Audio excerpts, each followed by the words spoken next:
Shale எரிவாயு விவகாரம் தொடர்பாக சென்னை அரும்பாக்கத்தில் மதிமுக பொதுச் செயலாளர் வைகோ செய்தியாளர்களை சந்தித்து வருகிறார். அதன் நேரலையை பார்க்கலாம்.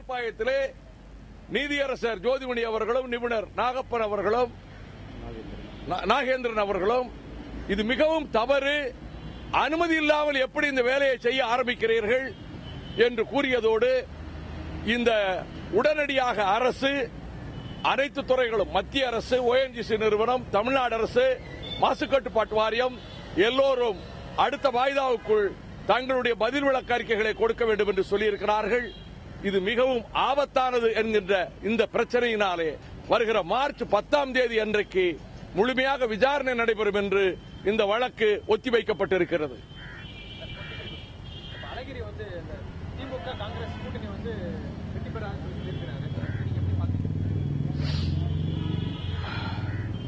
கோட்டைக்குள்ளே இருந்தே ஒரு குரல் எழுந்திருக்கிறது. என்ன காரணத்துக்காக காங்கிரஸ் கூட்டணியை விட்டு திமுக வெளியேறியது? ஈழத்தமிழர்கள் பிரச்சனையில் அவர்கள் மத்திய அரசு நியாயமாக நடந்து கொள்ளவில்லை என்று வெளியேறுகிறோம் என்று சொன்னார்கள். ஆனால் 2009 லட்சக்கணக்கான ஈழத்தமிழர்கள் படுகொலை செய்யப்பட்டார்களே, முள்ளிவாய்க்கால் உட்பட. அதில் கூட்டு குற்றவாளி திமுக. அப்பொழுது ஐக்கிய முற்போக்கு கூட்டணி அரசிலே அங்கம் வகித்த ஒரு கட்சி மந்திரி சபையிலும் இருந்தது. இந்த படுகொலைகளிலே கூட்டு குற்றவாளியான திமுக அதற்கு பிறகு அப்பொழுதெல்லாம் 2G வழக்குக்காக தங்களை பாதுகாத்துக் கொள்ள துடித்துக் கொண்டிருந்தது. பின்னர் கடைசி கட்டத்தில் தமிழக மக்களுடைய கோபத்தை உணர்ந்து அவர்கள் வெளியேறுகிற போது என்ன சொன்னார்கள்? கலைஞர் என்ன எழுதினார் முரசொலியிலே? அவர் 2013 டிசம்பர் மாதத்தில் முரசொலியில் 10ஆம் தேதி 11ஆம் தேதி என்று கருதுகிறேன், அதிலே எழுதுகிற போது காங்கிரஸோடு இனி என்றைக்கும் கூட்டணி கிடையாது, கூடா நட்பு கேடாய் முடியும்.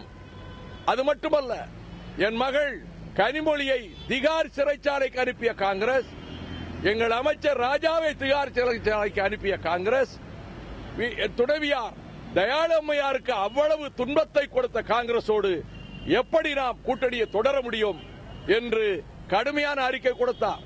இப்பொழுதெல்லாம் மறந்து போய்விட்டதா? என்ன அடிப்படையில் இப்பொழுது கூட்டு சேர்ந்திருக்கிறார்கள்? அப்பொழுது சொன்ன காரணங்கள் இப்பொழுது இல்லாமல் போய்விட்டதா?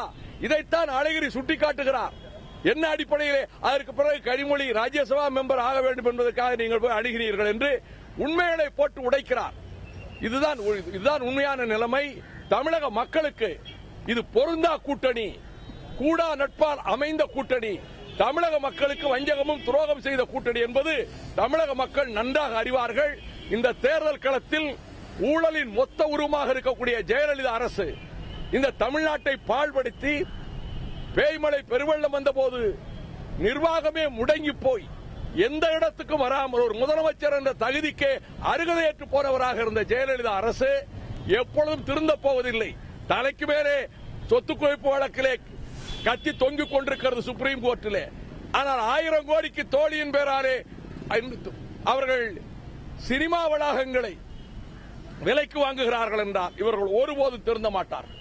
இந்த இரண்டும் ஊழலின் மயமாக இருக்கக்கூடிய அதிமுகவும், தமிழகத்துக்கு கேடு செய்த தமிழர்கள் ஈழத்தமிழர்களுக்கு துரோகம் செய்து 2G ஸ்பெக்ட்ரத்திலே குற்றவாளி கொண்டிருக்க திமுகவும் மக்களால் நிராகரிக்கப்படும். மக்கள் நல கூட்டணி இதுவரை 67க்கு பிறகு தமிழக அரசியலில் ஒரு பிரமிக்கத்தக்க மாற்றத்தை மக்கள் கொண்டு வந்தார்கள் என்ற விதத்திலே மக்கள் நல கூட்டணியை இந்த தேர்தலில் மக்கள் தேர்ந்தெடுப்பார்கள் என்ற முழு நம்பிக்கையோடு நாங்கள் இருக்கிறோம்.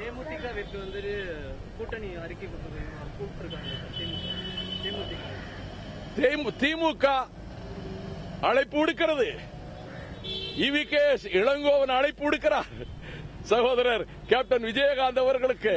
ஆனால் சகோதரி பிரேமலதா விஜயகாந்த் அவர்கள் நேற்றைக்கு சாயங்காலம் 6 மணிக்கு தொலைக்காட்சியினருக்கு தந்த செவ்வியில் 2 ஊழல் கட்சிகள் காங்கிரஸ் திமுகவும் என்று சமூக வலைதளங்களில் கடுமையான விமர்சனங்கள் வந்த வண்ணம் இருக்கின்றனவே. இந்த கூட்டை எப்படி மக்கள் ஏற்பார்கள்? கலைஞர் தான் இதுக்கு விளக்கம் தர வேண்டும் என்று பிரேமலதா அவர்களே சொல்லியிருக்கிறார்கள். எங்களை பொறுத்தமட்டில் தேமுதிகவுக்கு அழைப்பு கொடுத்திருக்கிறோம், தமாகவுக்கு அழைப்பு கொடுத்திருக்கிறோம். அவர்கள் எங்களோடு கரங்கோப்பார்கள் என்று நம்பிக்கையோடு இருக்கிறோம்.